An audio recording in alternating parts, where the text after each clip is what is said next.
ये सबसे बड़ा मुद्दा बन गया है पश्चिम बंगाल के इलेक्शन में। इधर बीजेपी अध्यक्ष जेपी नड्डा कल बंगाल में थे और उन्होंने भी ममता बनर्जी पर गंभीर आरोप लगाया है। उन्होंने कहा कि मुझ पर योजना बनाकर हमला किया गया था। नड्डा सीधे सीधे ममता सरकार पर हमले का आरोप लगाते हुए उन्होंने कहा हमले की योजना प्रशासन और टीएमसी ने बनाई थी।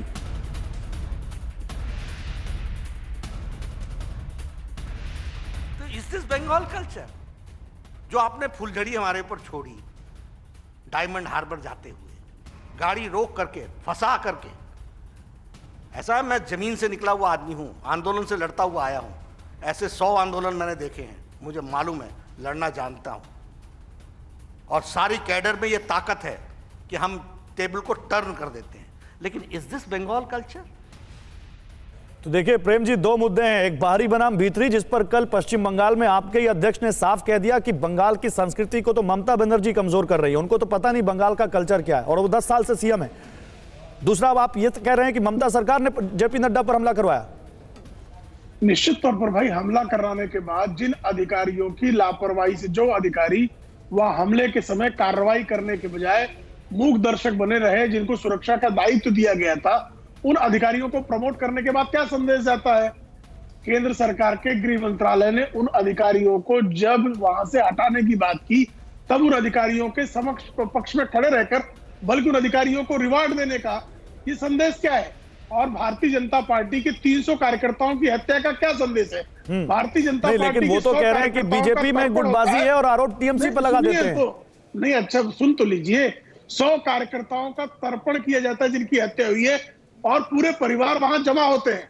तो 100 कार्यकर्ताओं जिनकी हत्या हुई है, जो भुक्तभोगी है, उनके परिजनों का इकट्ठे होकर गुहार लगाने के बाद भी जिस तरह से दीदी तानाशाही पर आमादा है, तुष्टीकरण पर आमादा है, टोलबाजी पर आमादा है, क्या ये बंगाल की संस्कृति है? क्या टोलबाजी क्या है सर? केंद्र की योजना होगी? ये टोलबाज आप बहुत कहते हैं, क्या है ये? बताइए दर्शकों को।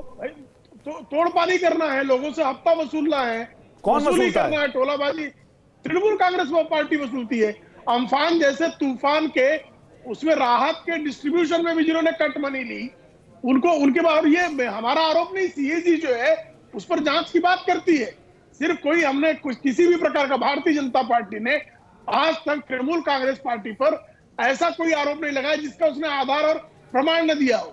भारतीय जनता पार्टी आप कोई भी केंद्र की योजना होगी, आयुष्मान भारत जाएगी, आप करोड़ों बंगाल के वासियों को जो है उस योजना से वंचित रखेंगे। ममता बनर्जी का सबसे बड़ा आरोप क्या है प्रेम शुक्ला?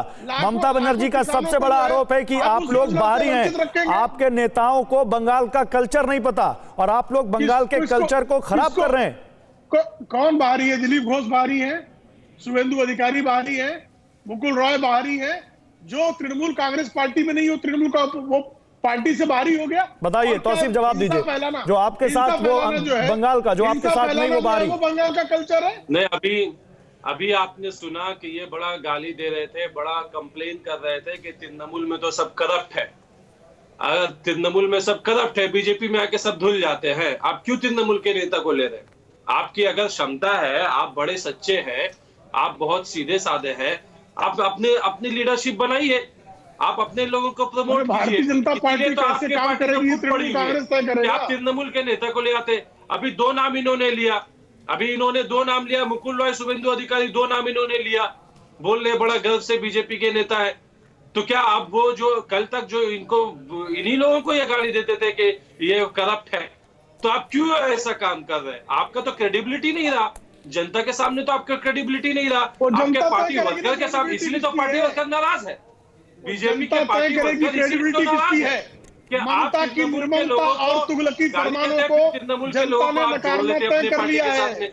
आप अपना लीडरशिप बनाइए, तुगलकी नीतियों को, आप अपने बीजेपी पार्टी को प्रमोट कीजिए। अब लोकतंत्र को नए जो जमीनी सतह से बीजेपी पार्टी वर्कर आपका झंडा उठा रहा है, उसको आप, अच्छा ठीक है, वन बाय वन, पार्टी में जाए। देखिए गौतम दा, देखिए दोनों तरफ आरोप, दोनों तरफ है गौतम दा। एक तरफ बीजेपी में टीएमसी के बड़े लीडर जा रहे हैं तो ममता बनर्जी अपने नेताओं को नहीं रोक पा रही हैं, और कहीं ना कहीं पार्टी में ये दिख रहा है कि सीनियर लीडर्स में असंतोष है भाईपों को लेकर, ममता बनर्जी के भतीजे को लेकर। दूसरी तरफ बीजेपी पर आरोप ये लगता है कि वो उन लीडर्स को ले लेते हैं जिनके ऊपर भ्रष्टाचार का बहुत गंभीर आरोप है, और फिर वो धुल जाते हैं। जब वो टीएमसी में रहते हैं तो भ्रष्टाचारी होते हैं, बीजेपी में आते हैं तो साफ हो जाते हैं। तो आरोप तो दोनों पार्टियों पर है। नहीं, बिल्कुल सच बात है कि आरोप दोनों के ऊपर है। अभी भी मुकुल राय शुभेंदु अधिकारी के ऊपर आरोप है। वो ईडी जांच भी कर रहा है। बीच में मुकुल राय को बुलाया गया भी, ये भी सच है।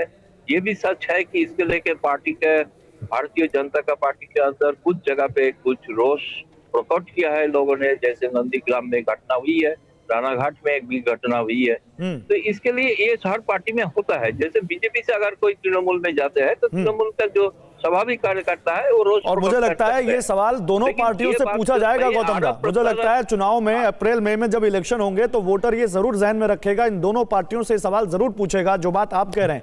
बहुत शुक्रिया गौतम दा। प्रेम जी बहुत शुक्रिया। तौसीफ आपका बहुत शुक्रिया हमारे साथ जुड़ने के लिए। फिलहाल एक छोटे से ब्रेक के लिए रुक रहे हैं। पश्चिम बंगाल की सियासत पर तो लगातार TV9 की नजर बनी हुई है, लेकिन देश दुनिया में और भी बहुत कुछ घट रहा है जो आपको बताना जरूरी है। परवाह देश की, सोमवार से शुक्रवार रात 10 बजे TV9 भारतवर्ष पर।